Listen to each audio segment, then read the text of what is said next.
Hi friends, I'm Miss Deanna, and today I am not at the Bell Road branch of the Newburgh-Chandler Public Library. Instead, we are here on a field trip to Wesselman Woods Nature Center, and we were able to check out a pass using our Newburgh-Chandler Public Library card to get our entrance paid for to come in. So that's something you want to check out at the library when you have a chance. We're going to meet some friends inside, and they're going to show us some really cool stuff about Wesselman Woods.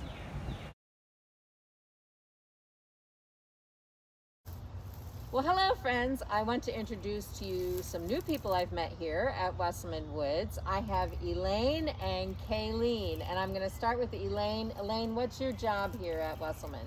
Hi, I'm the wildlife curator here, so I take care of all the animals that you might see in the Wesselman Woods Nature Center or out back in our bird building, the Muse. Well, that sounds pretty exciting. What do you think?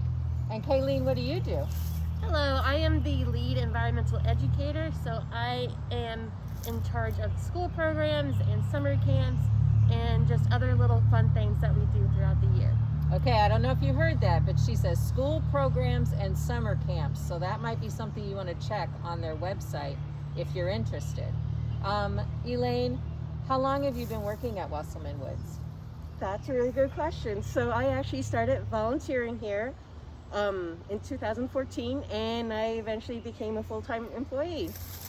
And I'm assuming you're here because you like it. What's your favorite part about Wesselman? Oh gosh.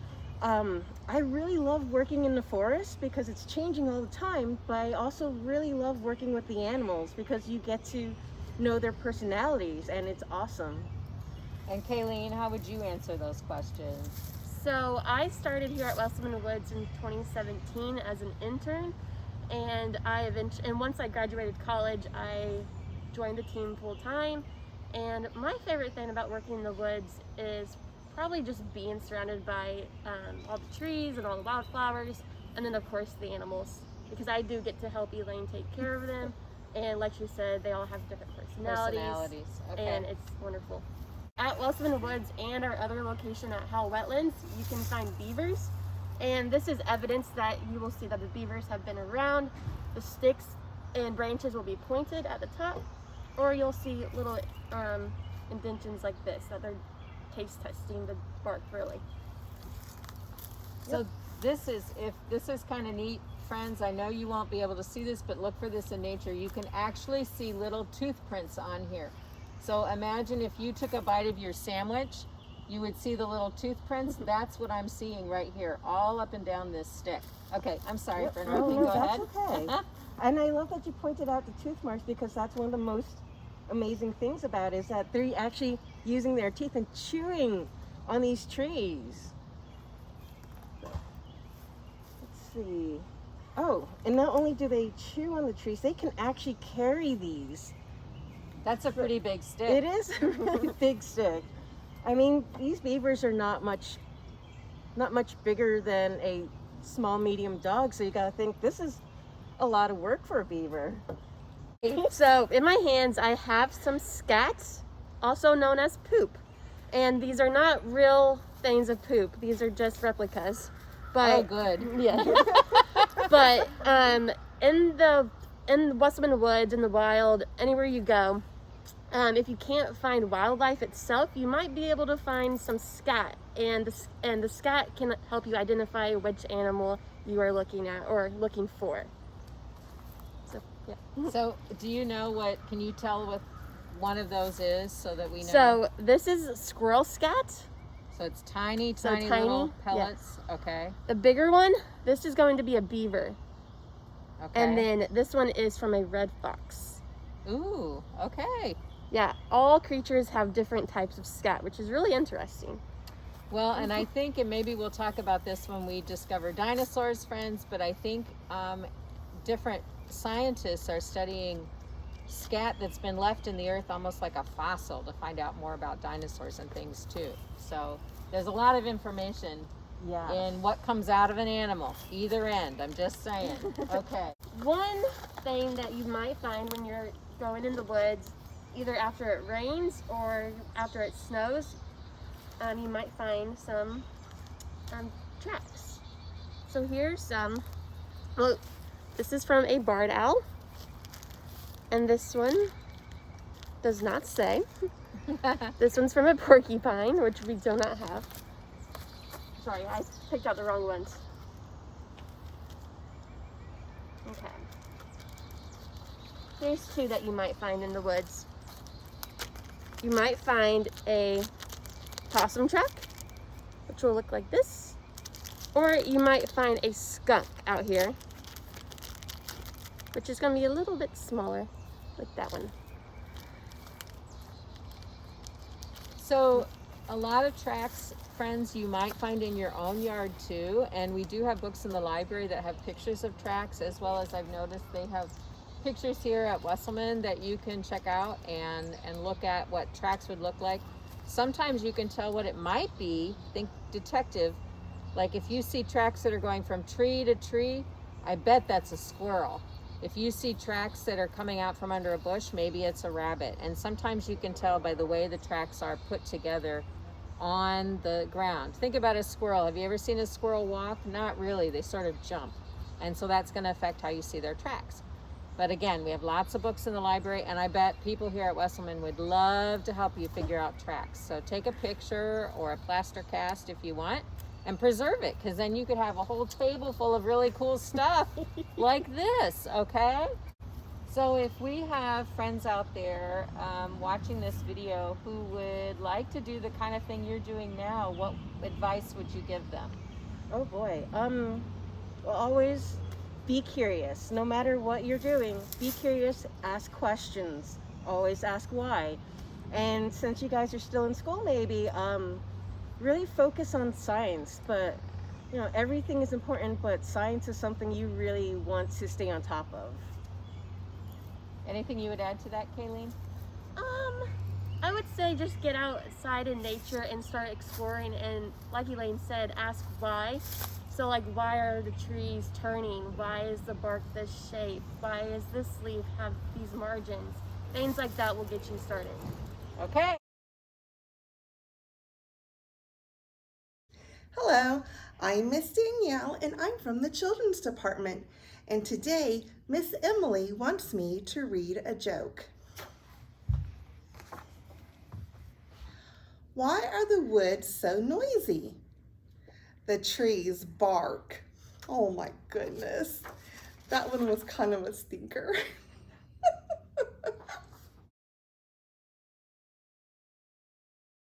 Welcome to the Nature Playscape. Yay!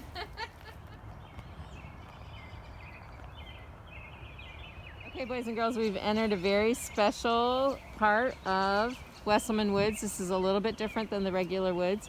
And Kailene and Elaine are going to tell us a little bit about the Nature Playscape. So we are currently inside the Nature Playscape, and this is an area of 3 acres, and it's outside of the preserve. So, but it's fenced in. So when you come into the Nature Playscape, you can do pretty much everything that you can't do in the preserve. So you can go off the trail, you can climb the trees, you can swing from the vines, you can take a closer look at the plants, you can pick up the rocks and logs and see what's hiding underneath them. Yeah, what else? Yeah, it's just adventureful, I would say. So a great place for our young naturalists to explore. Yes, for sure. Okay.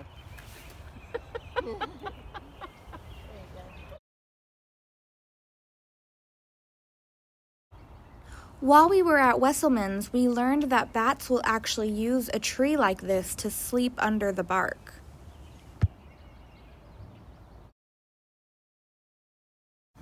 We are in a very special place, not open to the public, but Elaine has invited us back here to meet some of her friends, and this is a turkey vulture. And Elaine, what's our turkey vulture's name? This is Pearl. This is Pearl. All right, what can you tell us about Pearl? So Pearl is an awesome turkey vulture. Turkey vultures in general are really cool. So Oh, she's spreading her showing wings off. out so Thank she can you. sun. I'm just going to step out her way for a bit. So turkey vultures are one of those types of birds you might see circling around the woods because they are scavengers. They clean up the woods, really. They clean up all the things that die out there, and they keep the water supply clean. So Pearl here, she was hurt when she was younger, so that's why she lives with us. But her job now is to teach everyone about how awesome vultures are. So even though Pearl is not maybe so pretty on the top, she's got some beautiful coloring on her neck wings, I see. I don't know the appropriate term for it. And she's showing off her beautiful wingspan too. Thank you, Pearl. She's a very curious bird, so if you decide to visit when Pearl's out and about, she might want to look at your stuff, really. What is she doing now? Is that she kind of itching or cleaning or? Turkey vultures are really clean birds. Yes, they do eat dead things, but they keep themselves very clean. And one way they do that is by preening.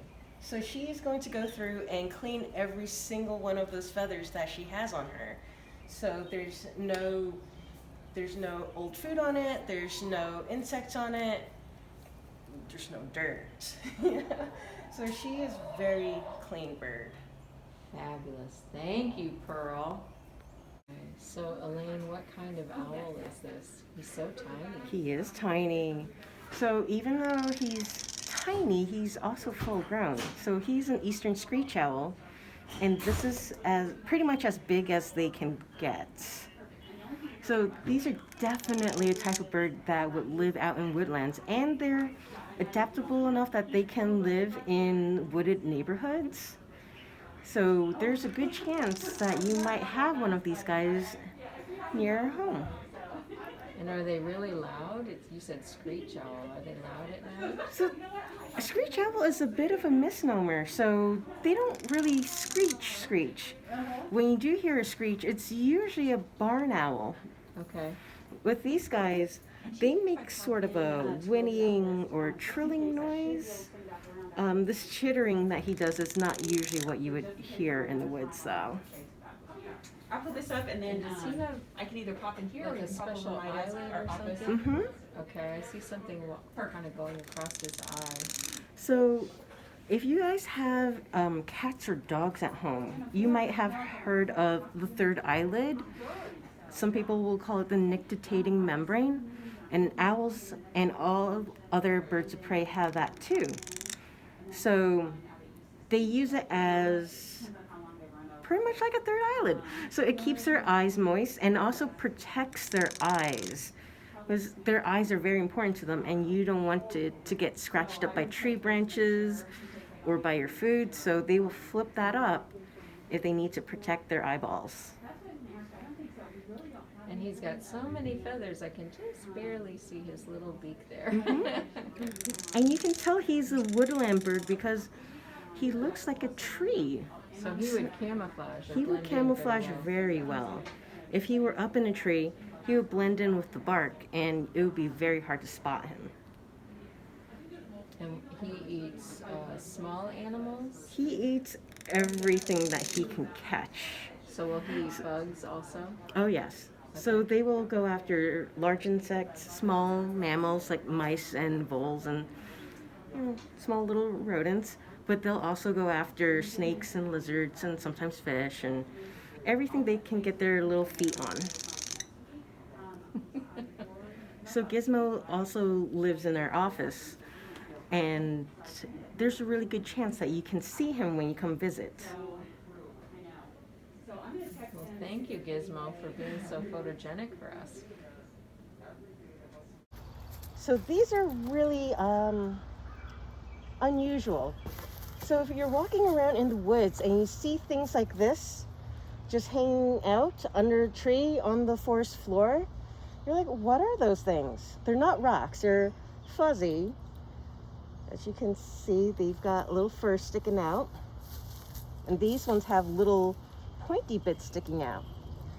So if you find these in the forest and you're looking at this tree, well, there's a really good chance that you have found the tree of a bird that was sleeping there. So these are pellets, and what happens is that birds eat their food whole, fur and all, and they will cough up the fur afterwards. So that's why these are all fuzzy, because they're made out of fur. This one specifically came from the eagle, so it's pretty big. And these came from the little screech owl, so they're a little small. And you know they're screech owl, well, you know they're owl pellets because if you squish them apart, there's bones inside. So always keep an eye out for these, and you will find out where a bird has been resting or sleeping. So the bigger the pellet, usually the bigger the bird. Usually. Okay. Okay. Sometimes you can tell what a bird has been eating by looking at these pellets. Sometimes these little ones will be encrusted with shiny little flakes, like shiny blue or shiny green flakes. And then you will know that that bird was eating a lot of beetles or other insects. Oh, okay. Sometimes they have other parts of insects sticking onto them, and these are really great to find out what these birds were doing. And this was because the bird just can't digest all it. The stomach won't take that, right? Nope. So, They will just cough it up. So we're using cough it up, boys and girls. So that tells you what end of the bird this is coming out of, okay? All right. And what is his name? Mo, or Mojave. Mojave. Oh, because he comes from the Southwest. Okay. We're very creative. And what type of hawk is he? So he's a Harris hawk, and Harris hawks are actually one of the most social birds of prey out there. They actually work together like a pack of wolves to go after their prey, which is fairly unique as far as hunting strategies go for birds. And you can tell he is from the desert because of his really long legs. So they can perch on cacti, but their legs are super long, so they don't have to sit on the spine. Oh, fascinating. And he always has a lot less feathering on his face and on his legs, just because it does get hot down there. Well, can get cold too, so he still needs all that feathering. Yeah, at night it gets pretty cold in the desert, I've been told. Very, very cold. So look at the size of this. I know this is a nest, but that's a lot bigger than anything I've seen in my tree. What kind of bird would have been in that nest? Well, I'm gonna put my hands here so you guys can see the size. So this nest is huge. It's way bigger than anything you would find for a cardinal or a robin. So this is actually a hawk's nest. So we're missing a little bit of it, but this is most of it. So it's a slightly smaller hawk, we think. I think it was a red shoulder nest at some point. It's been a while. But if you look at the nest, they're made out of different types of sticks and different types of bark. So you know that these birds actually are a little bit picky about what they add to their nest. And you can also tell what kind of plants are in the area just by looking at a single nest like this. Oh, interesting. She was looking down at our waste because that's where they usually carry the food, is in little pouches at their waist. So she was sort of looking down at our waist like why we weren't bringing food to her. And this is Izzy, right? Okay. Oh. Okay, I'm hearing something, friends. I don't know if you can hear that. And that is another great nature clue. So always keep your ears open and attentive. So what you might have just heard back there is actually the eagle doing her very casual eagle call. And if you walk around in the woods and just listen, you can hear tons of different birds. And they can be yelling at each other because they're trying to protect their nest, or they're trying to get the interest of another bird, or warn other birds about other animals that might be in the area. So if you really listen, birds are telling you about their lives. You just have to pay attention. Another thing about birds is that birds drop their feathers a good amount of the time. So we have a bunch of these loose feathers, and you might find feathers on the forest floor. And you can tell this one is from our falcon. Whoops. Feathers are very lightweight. That's okay. This one, this little red and pink one is from a cardinal. So what does it mean if you find feathers on the floor? So usually if you find them one by one, it could mean that the bird is molting, which means that they're changing out their old feathers for new feathers, so they drop the old ones out. Or if you find a big pile of them or a little scattering of them, it might mean that the bird was having a little bit of a skirmish with another animal. So always pay attention to the forest floor and up top in the trees. Fabulous. So we were hiking out to the playscape, and we've noticed that there's clumps of feathers scattered around on the edge of the trail. So since the feathers are in big clumps like that, there's a really good chance that this bird got eaten by someone. It's really hard to tell by whom. So it was a really good day for somebody. It was a fantastic day for someone. But not a good day for the other person or the other animal there. No. And Yeah. that's a really good point, because animals have to eat to survive. So someone does have to be the eaten one at some point. So yeah, this is a little bit of a interesting mystery here. Who could have done it? And then if you tip back, Emily, get a shot of the pond for our friends. And we were looking earlier, we think there might be some turtles out there, a family of turtles. Yes, if you're very quiet and you walk around the pond, you can see turtles basking on the logs. So turtles are what they call cold-blooded, so they're not warm all the time. But for them to get warm, they have to sit in the sun. So that's why you'll see them just laying around on the edge of ponds like this. So if they hear or see you coming, they're afraid of people, so they will go and dive back down into the water where it's safe for them. So if you want to look for wild turtles, gotta be super careful and sneaky quiet. Hi, I'm Trista. I work at the circulation department here at Bell Road Library, and Miss Emily has a joke she wants to read for me. Why did the bear leave the woods? Because it was unbearable to live there anymore.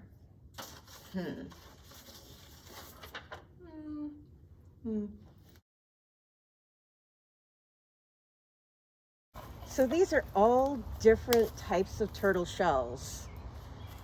So the one I have here is a box turtle, and you'll find lots of these in the woods.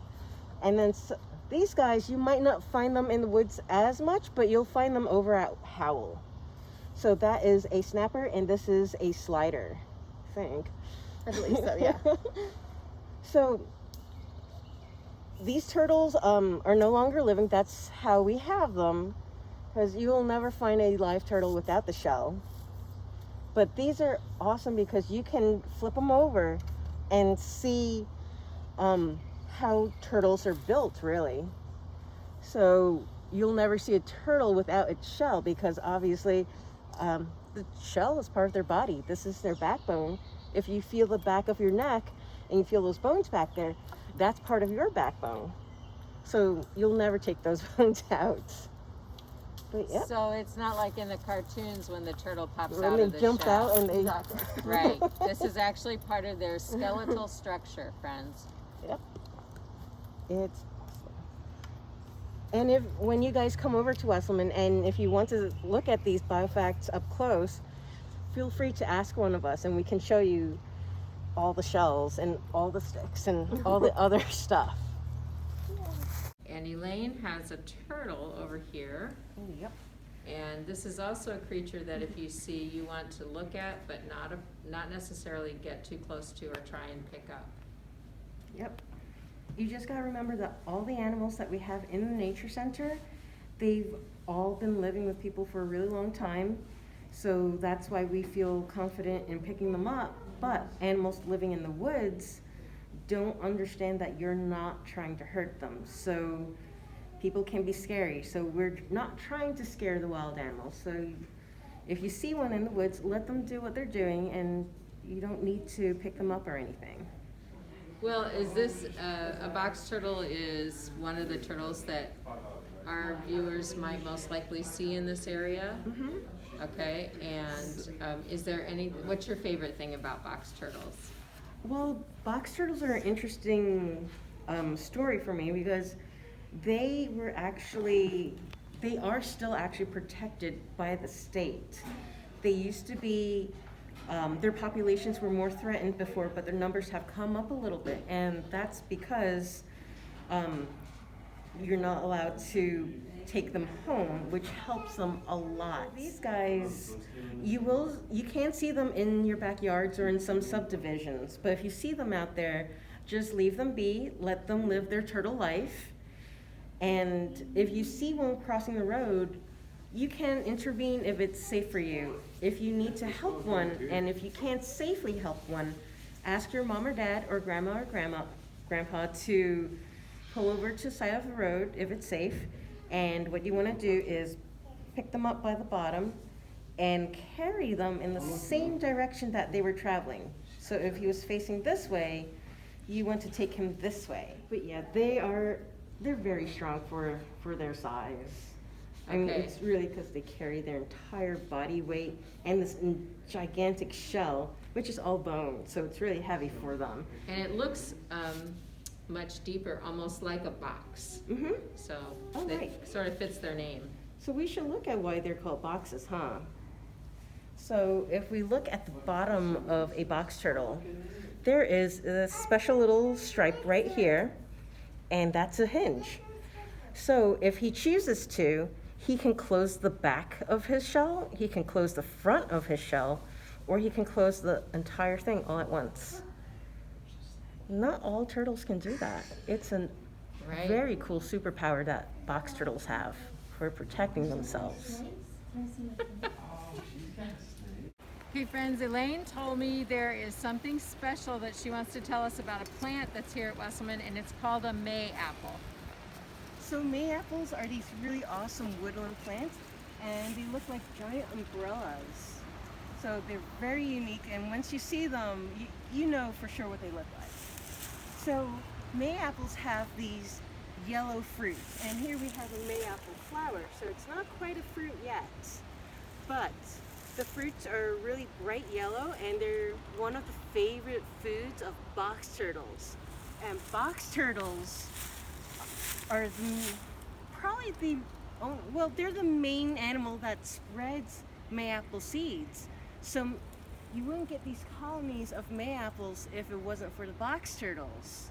So if you see huge colonies like this and different groups of them, you know that this is a place that box turtles really like living in.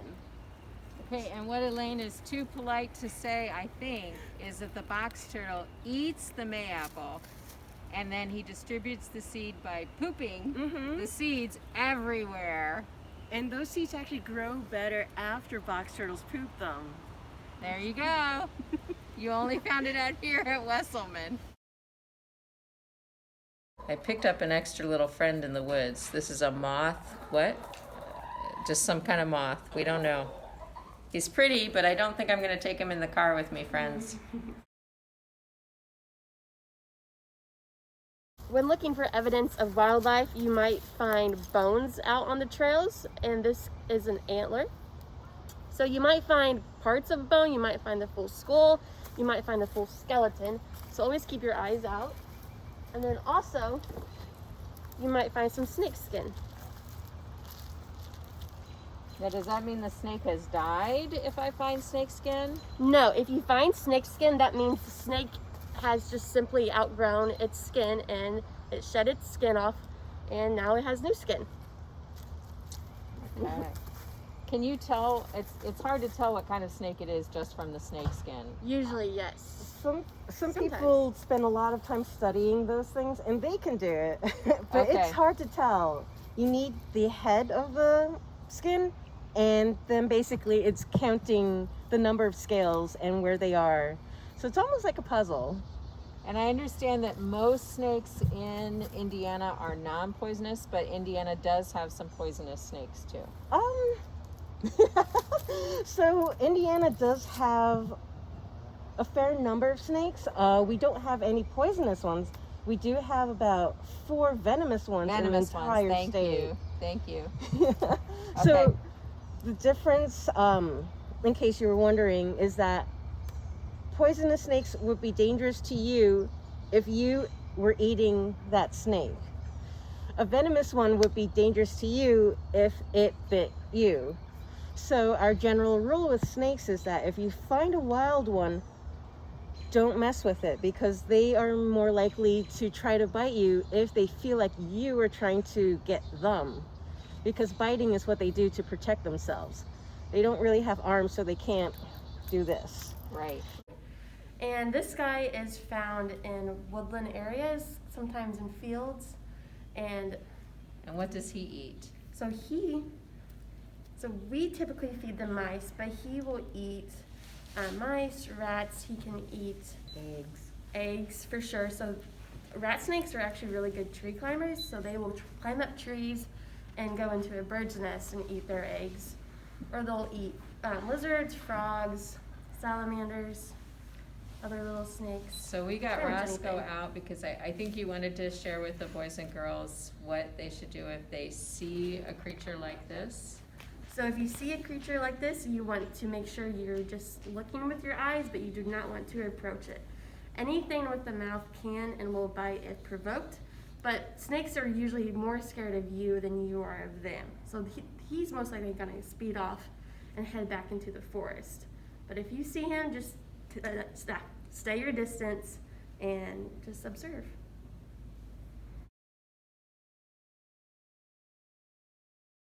Hey, I'm Dylan, and I shelve the books around here. Miss Emily has a joke for me today to read. What crime did the woods commit? Treason.